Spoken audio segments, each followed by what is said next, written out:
Step into Value Zone. Value Zone. Hypermart. బటాన్ చెరు. దేశ ప్రజలు ఎంతో ఆసక్తిగా ఎదురు చూస్తున్న సమయం ఆసన్నమైంది. కోట్లాది మంది భారతీయుల కళ నెరవేరే సమయం దగ్గరలోనే ఉంది. ఎంతో ఆతృతగా ఎదురు చూస్తున్న అయోధ్య రామ మందిరం ప్రారంభానికి సర్వం సిద్ధమైంది. అయోధ్యలో శ్రీరాముడి భవ్యమైన దివ్యమైన ఆలయ నిర్మాణ పనులు ప్రారంభమైన విషయం తెలిసిందే. రాముడి ఆలయం ప్రపంచంలోనే అత్యంత ప్రత్యేక ఆలయ నిర్మాణంగా ఉండేలా 4 కాలాల పాటు నిలిచిపోయేలా నిర్మిస్తున్నారు. వాల్మీకి రామాయణంలో రచించిన విధంగానే ఆలయ నిర్మాణం సర్వాంగ సుందరంగా రూపుదిద్దుకుంటోంది. ఇప్పటికే అయోధ్య నగరంలోని ప్రధాన రహదారులు కూడళ్లు మొత్తం శ్రీరాముని తోరణాలతో అలంకరణ పూర్తయింది. విగ్రహం ప్రాణ ప్రతిష్ఠ అనంతరం ప్రపంచంలోని నలుమూలల నుంచి వచ్చే భక్తులకు ఎలాంటి అసౌకర్యం కలగకుండా యూపీ సర్కారు పక్కాగా చర్యలు తీసుకుంటోంది.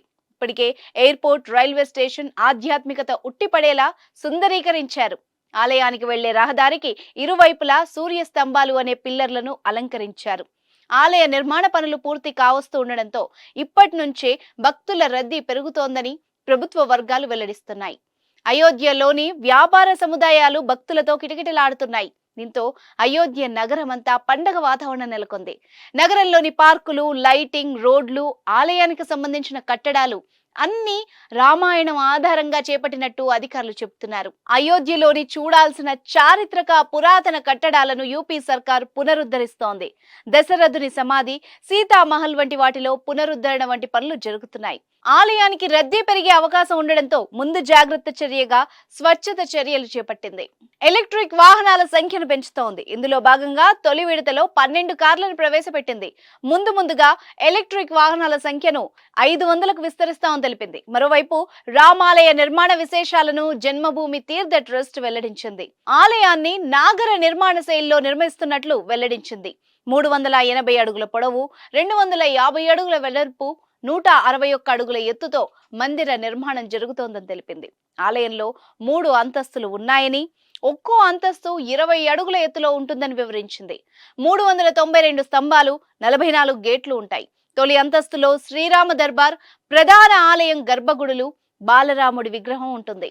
డాన్సులు, రంగ మండపం, సభా మండపం, ప్రార్థన, కీర్తన అనే 5 మండపాలుంటాయి. తూర్పున సింహద్వారం నుంచి భక్తులు ఆలయం లోపలికి వెళ్ళాలి. ఇక్కడ 32 మెట్లుంటాయి. వృద్ధులు, వికలాంగుల కోసం ర్యాంపులు, లిఫ్ట్లు ఏర్పాటు చేశారు. ఆలయం చుట్టూ దీర్ఘ చతురస్రాకారంలో 732 మీటర్ల పొడవు గోడ ఉంటుంది. ఆలయం 4 మూలల్లో సూర్యుడు, భగవతి, గణపతి, శివుడికి 4 ఉపాలయాలున్నాయి. ఆలయ నిర్మాణంలో ఎక్కడా ఇనుము ఉపయోగించడం లేదని అధికారులు వెల్లడించారు. ఆలయం కింది భాగంలో 14 మీటర్ల మందంతో రోలర్ కాంపాక్ట్ కాంక్రీట్ వేశారు. తేమ నుంచి ఆలయానికి రక్షణగా గ్రెనైట్ తో 21 అడుగుల ఎత్తైన పునాది నిర్మాణం చేపట్టారు. డ్రైనేజ్ వ్యవస్థ, కరెంటు సబ్ స్టేషన్ ఆలయం కాంప్లెక్స్ లోనే నిర్మించారు. 25,000 మంది ఫెసిలిటీ సెంటర్ కలిగిన నిర్మాణం ఏర్పాటవుతోంది. ఆలయం మొత్తం 70 ఎకరాల విస్తీర్ణంలో 70% ఎప్పుడు పచ్చగా కనిపించే విధంగా చర్యలు చేపడుతున్నారు.